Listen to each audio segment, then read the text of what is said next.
വസീഫ്, ഇന്ന് ചെന്നൈയിൽ ചേർന്ന യോഗം തെക്കൻ സംസ്ഥാനങ്ങളുടെ ഒരു കൂട്ടായ്മയാണ്. ഒരു പ്രമേയം പാസാക്കിയിരിക്കുന്നു. ഒരുമിച്ച് രാഷ്ട്രപതിയെ കാണാൻ തീരുമാനിച്ചിരിക്കുന്നു. ഒരു ഫലം പ്രതീക്ഷിക്കുന്നുണ്ടോ? ഒരു തെക്കും വടക്കും തമ്മിലൊരു യുദ്ധത്തിലേക്ക് നീങ്ങുകയാണോ ഈ വിഷയത്തിൽ?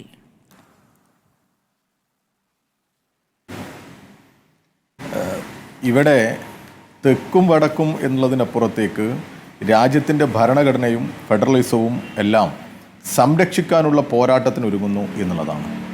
ഇവിടെ യഥാർത്ഥത്തിൽ BJP അവർക്ക് എങ്ങനെയൊക്കെ ഒരു ചുളുവിൽ, അങ്ങനെയാണ് നമ്മൾ പറയുക, പിൻവാതിലിലൂടെ എന്നൊക്കെ പറയുന്നത് പോലെ ഇവരുടെ ഭരണം അവിടെ നിലനിർത്തിക്കൊണ്ടു പോകാൻ എല്ലാ കാലത്തും എങ്ങനെ സാധിക്കും എന്നുള്ള ഗവേഷണം നടത്തിക്കൊണ്ടിരിക്കുക.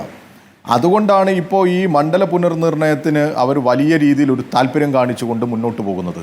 അമിത്ഷാ പറഞ്ഞതുപോലെ നിങ്ങളുടെ സീറ്റിൽ കുറവ് വരില്ല എന്നൊക്കെയാണ് അമിത്ഷാ പറഞ്ഞത് തമിഴ്നാട്ടിൽ. പക്ഷെ അങ്ങനെയൊന്നല്ല.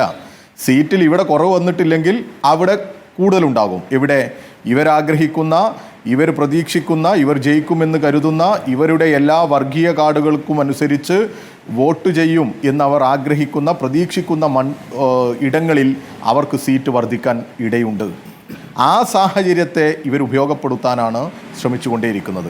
അതുകൊണ്ട് തന്നെയാണ് നിങ്ങൾ നേരത്തെ സൂചിപ്പിച്ചതുപോലെ ഈ 76-ലെ നമ്മുടെ ജനസംഖ്യാ നിയന്ത്രണത്തിന് ഏറ്റവും അനുകൂലമായ നിലപാട് സ്വീകരിച്ച് അതിനനുസരിച്ച് പദ്ധതികൾ ആവിഷ്കരിച്ച് മുന്നോട്ട് പോയ സംസ്ഥാനങ്ങളെ വല്ലാത്ത രീതിയിൽ ആ സംസ്ഥാനങ്ങളുടെ ആനുകൂല്യങ്ങളെ എല്ലാം തകർക്കുന്ന നിലപാടുമായി ഈ കേന്ദ്ര ഗവൺമെൻറ് മുന്നോട്ട് പോകുന്നത്.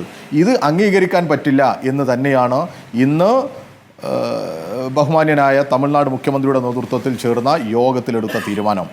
രാജ്യത്തിൻ്റെ ഫെഡറലിസവും ഭരണഘടനയും നിരന്തരമായി തകർക്കാൻ ഇവർ പരിശ്രമിച്ചുകൊണ്ടേയിരിക്കുക.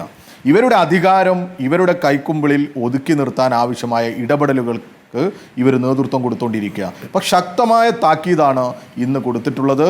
ഇത് തിരിച്ചറിഞ്ഞ് ഈ തീരുമാനത്തിൽ നിന്ന് പുറകോട്ട് പോകണം.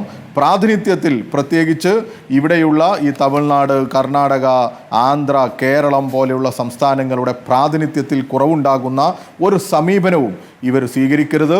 ഇതൊരു വിഭജനത്തിലേക്ക്, തെക്കും വടക്കും എന്നുള്ള വിഭജനത്തിലേക്ക് പോകുന്ന ഒരു സാഹചര്യം ഉണ്ടാകരുത്.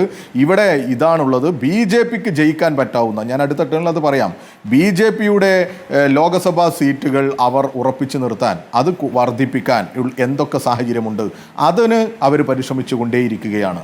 ഇപ്പോൾ ഉത്തർപ്രദേശിൽ അവർ കഴിഞ്ഞ തവണ നേടിയ സീറ്റ് ഇത്തവണ നേടിയില്ല എന്നുള്ളത് ശരി തന്നെയാണ്. പക്ഷേ അവർ വിചാരിച്ച രീതിയിലൊന്ന് അവരുടെ ഈ ധ്രുവീകരണ രാഷ്ട്രീയമൊക്കെ ഒന്ന് ഇളക്കി വിട്ടാൽ അവർക്ക് ജയിക്കാൻ പറ്റുന്ന സാഹചര്യം ഉണ്ടാകും.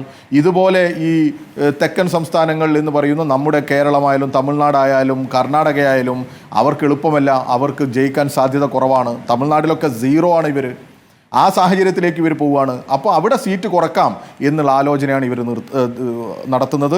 ആ തീരുമാനത്തെ ശക്തമായി പ്രതിഷേധിക്കാനും പ്രതിരോധിക്കാനുമാണ് ഈ സംസ്ഥാനങ്ങൾ ഇന്ന് ചെന്നൈയിൽ ചേർന്ന യോഗത്തിൽ തീരുമാനിച്ചത്. അത് തീർച്ചയായിട്ടും വലിയ പ്രതീക്ഷ നൽകുന്നതാണ്. BJPക്ക് കനത്ത തിരിച്ചടി നൽകുന്ന ഒരു കൂട്ടായ്മയായി ഈ കൂട്ടായ്മ മാറും എന്ന് തന്നെയാണ് നമ്മൾ പ്രതീക്ഷിക്കുന്നത്.